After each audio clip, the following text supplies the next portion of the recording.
say stacked and packed a lot. It's an example of what I mean by stacked and packed.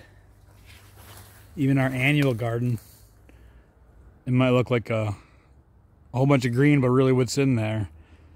If you get down and look close, you'll notice sorrel and violets for salads still even in the middle of summer. Black raspberries, blackberries, red raspberries, beans.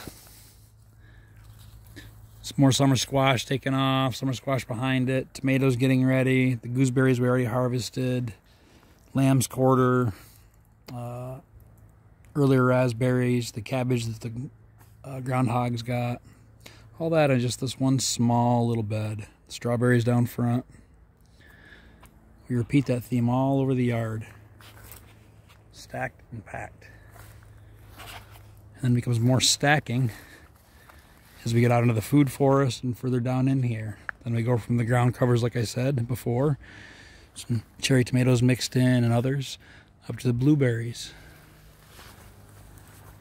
Above that would have been figs. These died back this year. But cherries. Above that, it's peaches. I'm sorry, pears.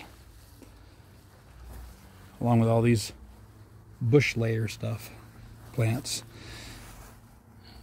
And ground covers. Those are carrots, those are root. Stacking and packing. Change can be better than a holiday. Peace.